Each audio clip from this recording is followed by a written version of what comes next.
बिहार विधानसभा चुनाव में अब दूसरे चरण का रण बाकी है। अब से बिहार चुनाव प्रचार थम चुका है, लेकिन उससे पहले धुआंधार चुनाव प्रचार देखने को मिला। एनडीए और महागठबंधन के स्टार प्रचारकों ने ताबड़तोड़ रैलियां की, मतदाताओं को लुभाने की पूरी कोशिश की। आपको बता दें कि बिहार में अब दूसरे चरण के लिए आगामी 11 नवंबर को 122 विधानसभा सीटों पर मतदान होना है। अब देखना यह है कि किसी पार्टी की मेहनत रंग लाएगी, जनता किसका साथ देगी, तेजस्वी के प्रण या एनडीए का संकल्प पत्र में से जनता किसका विश्वास करेगी।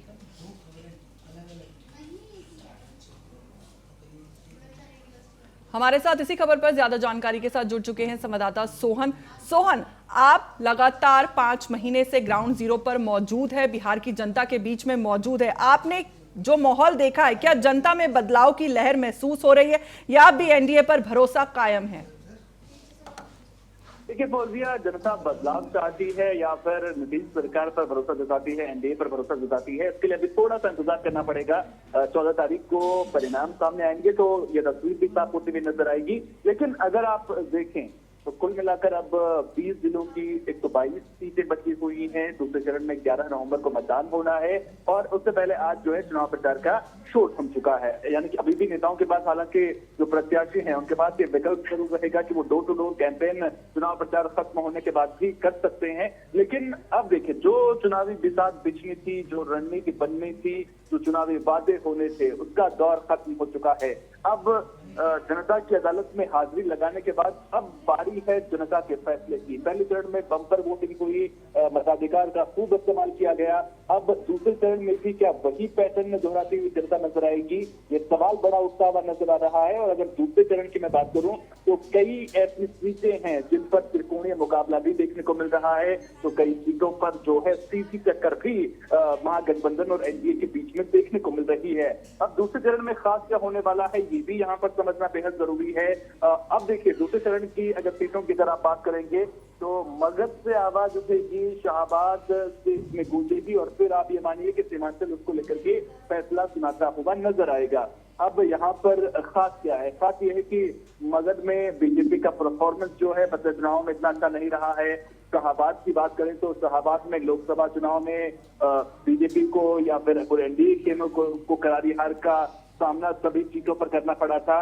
पिछले विधानसभा चुनाव हुए थे, वहां पर भी जो परफॉर्मेंस है वो कुछ खास नहीं रहा था। और चंपारण की सीटों की जब बात करते हैं तो यहाँ पर जो है गढ़ जरूर मजबूत एनडीए का माना जाता है। अब आप देखिए, जिले वाइज अगर आप जाएंगे तो मगध में आपको मिलेंगे गया, नवादा, औरंगाबाद, जहानाबाद और अरवल, ये 5 जिले हैं। उसके अलावा जब सीमांचल की बात आती है तो पूर्णिया, कटिहार, अररिया और किशनगंज, 4 जिलों में वोटिंग होनी है। और अगर आप बात करेंगे शाहबाद की तो इसमें आते हैं 2 जिले, अरवल और कैमूर। इन 11 जिलों की जो 61 सीटें हैं, ये निर्णायक भूमिका निभाती हुई नजर आएंगी। रणनीति बनाई गई है, मंथन भी खूब किया गया है। और अगर टिकट बंटवारे को भी आप देखेंगे तो क्षेत्रीय समीकरणों का भी पूरी तरह से ध्यान यहाँ पर रखा गया है। और कोशिश यहाँ पर यही है कि जिस तरह से शाहबाद का इलाका हो गया, मगध का इलाका हो गया, वहां पर महागठबंधन मजबूत होता हुआ नजर आ रहा है, तो इन इलाकों में एनडीए की कोशिश यहाँ पर वापसी करने की है। उसको लेकर के दांव भी जरूर खेले गए हैं। कुशवाहा वोटर जो अब जब जातीय जनगणना बिहार में हुई थी तो करीब 6% आबादी कुशवाहा वोटर्स की है, वो दांव उपेंद्र कुशवाहा के जरिए साधने की कोशिश है। इसके अलावा पवन सिंह का जो वर्चस्व है शाहबाद में काफी अच्छा माना जाता है, सारण बेल्ट तक उसका असर देखने को मिलता है, मगध में उसका इम्पैक्ट देखने को मिलता है। तो पवन सिंह से जो तल्खियां लोकसभा चुनाव के दौरान देखने को मिली थी, काराकाट सीट को लेकर के असमंजस की स्थिति बनती हुई नजर आई थी, तो वो तल्खियां भी दूर करके शाहबाद के इलाके को, कैमूर और अरवल को साधने की कोशिश यहाँ पर जरूर की गई है। अब बात अगर मुद्दों की करें तो मुद्दे वही हैं जो पहले चरण में हमें देखने को मिले थे।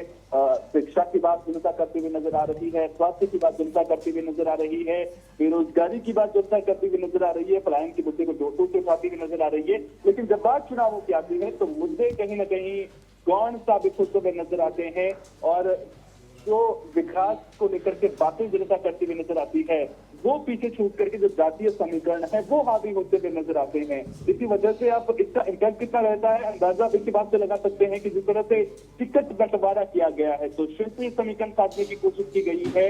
अगर आप देखें सीमांचल में मुस्लिम वोटर्स को लुभाने के लिए बीजेपी या एनडीए की ओर से दांव चला गया है कि वहां पर आरजेडी को पार्टी को कड़ी टक्कर दी जा सके। तो कुल मिलाकर अब नजरें दूसरे चरण के चुनाव पर टिकी हुई हैं। देखना दिलचस्प होगा कि दूसरे चरण में कौन बाजी मारता हुआ नजर आता है, क्योंकि अब जो सत्ता का रास्ता है पहला चरण खत्म होने के बाद दूसरे चरण से होकर ही गुजरता हुआ नजर आ रहा है।